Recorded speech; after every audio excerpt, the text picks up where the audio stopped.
Super Brain. Now, how was yesterday? We got a lot of great feedback in the tribe and the community. How do we take it to the next level? So do you remember the list that we memorized yesterday?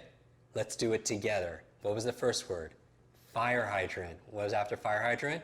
Balloons. After balloons is what? Batteries. Very good. How's your memory? Super, right? Super. After batteries was what? Barrel. On the side of the barrel was what? Board. Rolling down the board was what? A diamond. And the diamond fell on whose head? Sir Lancelot. Very good. You brought him a what? Oxygen mask. And then you cleaned it with what? Fluoride toothpaste. And finally, number 10 is what? A sign. It was a neon sign. How's your memory, everybody? It's super. Excellent. So I want to help you to take this to the next level because you're thinking, Jim, I just learned this great technique called chain linking. And yes, it's really great to memorize a list of random words that my friends have been giving me, my family been giving me, and it's very impressive. But how do I apply this towards something in everyday life? How do I apply this towards my studies? How do I apply this towards memorizing technical information and so on? So this is how you do it. I want you to think of right now, since we're all a community and we're all learning different things, let's think about something back in school that we could all relate to. Something in school that we all learned at some point, but we probably forgot. And we're going to apply this chain linking method that we co-created together in the last session towards memorizing technical information. So let's take a class, as we all have different careers and everything else like that, and vocations and areas of interest. Let's take back to school. What classes in school were highly technical? Like more difficult, a lot of memorization. What would you say? What subjects? Often people say science. Like there's a lot of information there that you have to be able to memorize. So let's pick a specific subject in science. What area of science was there a lot of memorization for? And I want not just technical information, but I want information that's like boring information. I want information. I want to make it really practical. I want technical information, things that are not relevant to your life, like you've never used it since that class, and something that's generally boring. Because if you can memorize, use chain linking to memorize information that's difficult, like technical, information that's very non-relevant in terms of there's no motivation to learn it because how are you going to apply it in your everyday life? And it's information that's very boring. If I could show you a quick way on how to memorize that kind of information, wow, could you use it for something that is easy to memorize or easier, not technical? Can you use it for something that you actually see the relevance for because it's something you want to use for your job or your career? And would you be able to apply it towards something that's not boring but something you're actually interested in? So we'll go all the way to the extreme because if it works there, it'll work for everything, right? And so we're talking about the sciences. What was one area of science you needed to memorize? Some people say biology, some people say physics, some people, chemistry is a big one, right? A lot of people want to memorize chemistry. Now, when you're looking at chemistry class, what did you have to memorize back in chemistry? What were something, do you remember even back when you learned chemistry, what did you need to be able to memorize? And I know what you might be thinking. There was this thing on the wall in my science class, a big chart. It was this graph. It was this, what do they call it? Say it out loud. You remember this. At least remember this. What? It's the periodic table. The periodic table of elements. I mean, these are things that are very technical, very not relevant probably to what you're doing in your life, but oxygen is very relevant to your life. And the third thing is, it's not the most exciting thing. So on a scale of 0 to 10, your interest level is probably what? Like a -5, right? And so let's apply it. How would you learn the periodic table instead of rote memory? And the reason why rote is a challenge is it's just repetition, right? Basically, you're saying something to yourself over and over and over and over again, and it just eventually kicks in. The problem is it takes so much time. Remember in yesterday's lesson when we were memorizing everything, it was a lot easier because we used our imagination. We used how our memory works so we could work our memory better when we talked about the principles of memory. Now again, if you haven't seen yesterday's episode, you must watch that first. Now, here we go. The periodic table. What are the elements in order of the periodic table? Do you remember this?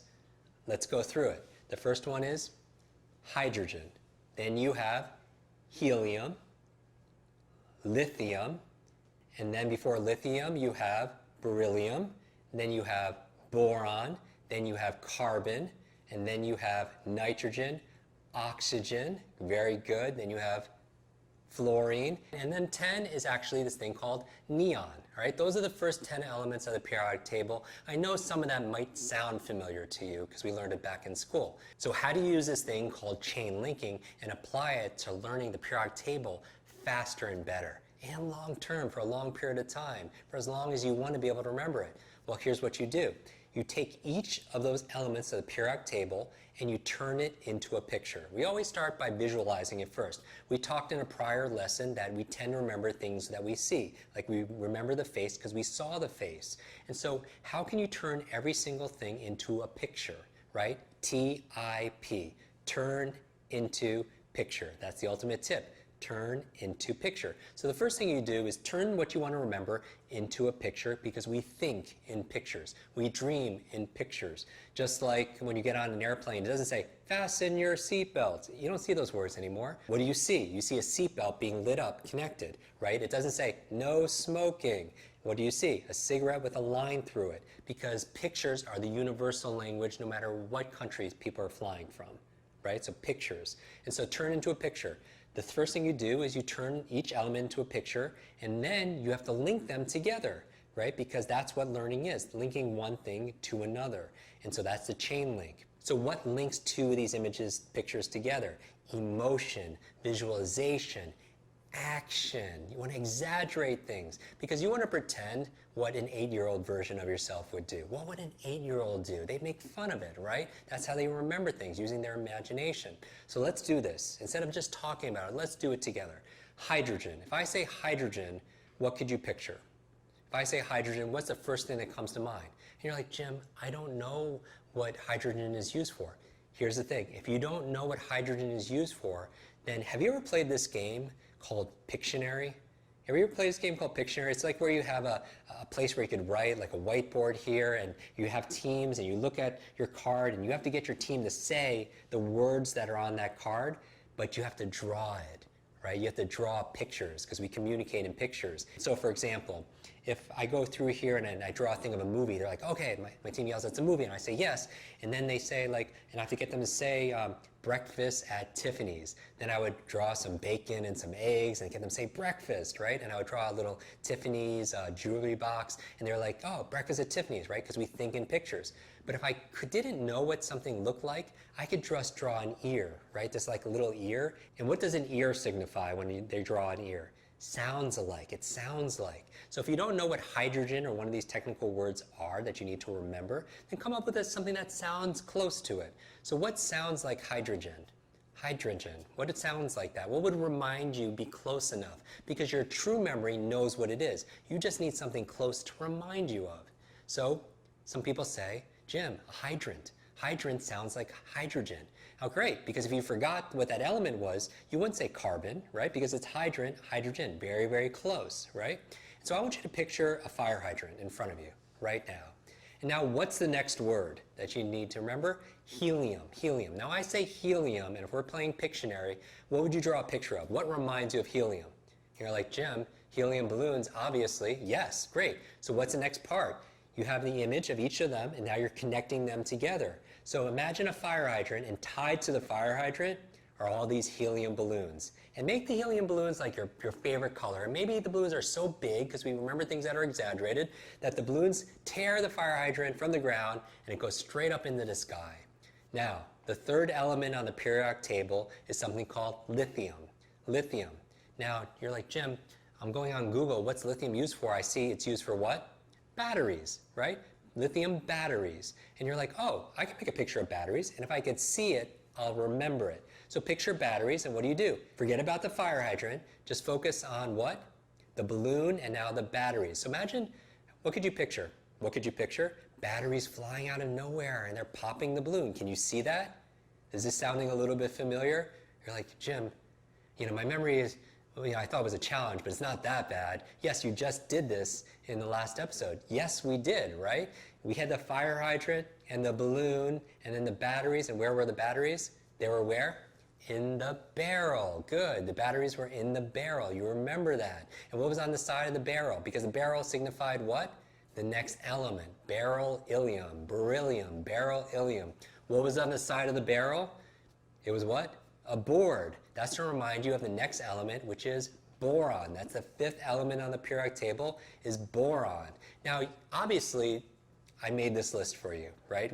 Jim, you tricked me into proving my memory. What I said in the beginning of this program, when we began our quest together, I said that learning can be fun.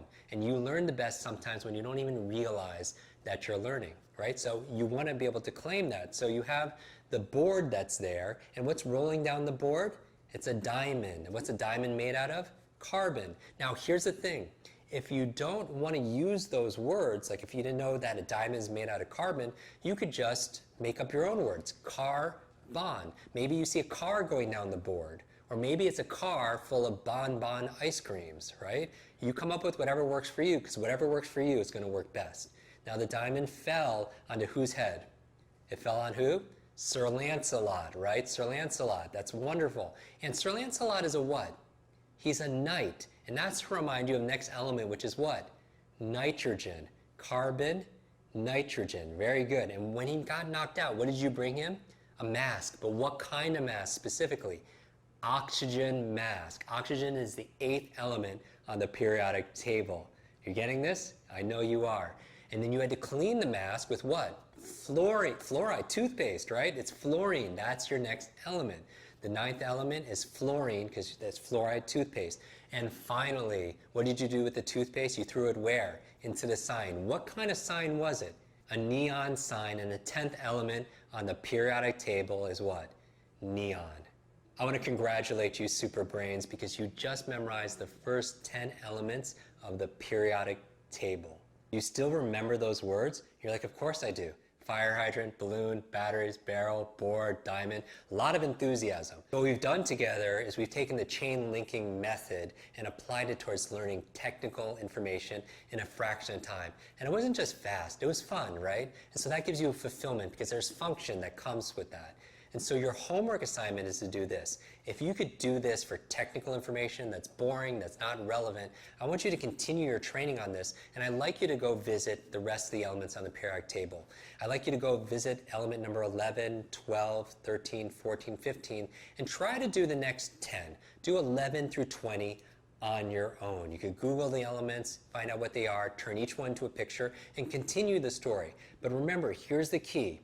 To review what it is, the quick review is this. You turn each element into a picture, and then you connect the picture to the next picture using action and exaggeration, using humor, making it emotional, making it funny, maybe a little bit violent, anything to create the mental glue of putting these two things together. So here's the secret, is be playful. What would the 8-year-old version of yourself do? And what I want you to do is make sure you share it. Go to the tribe, the community, and share your ahas from this lesson. How did you do? Give us your thoughts and your feedback there. And also, what are you using for elements 11, element 12, element 13, 14, and so on? Share your images that you're using, and what this exercise is not just a technique, it's practice. Practice for building your mental toughness. We talked about mental fitness. These are exercises to improve your memory, because by doing it, it improves your focus, improves your visualization, your imagination, your association, and so much more. So remember, chain linking is not just a technique, it's a training tool. Yes, you could use the technique to be able to memorize technical information in order, and think about other areas that you could apply this to.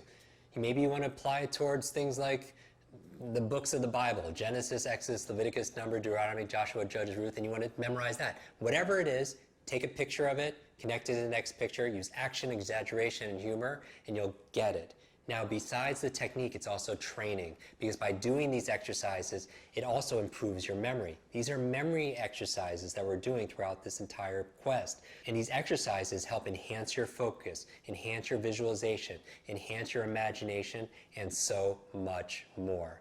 And congratulations on finishing this lesson. And remember to celebrate your successes. Celebrate with your friends, with your family, in our community, and so much more. I look forward to seeing you in tomorrow's lesson.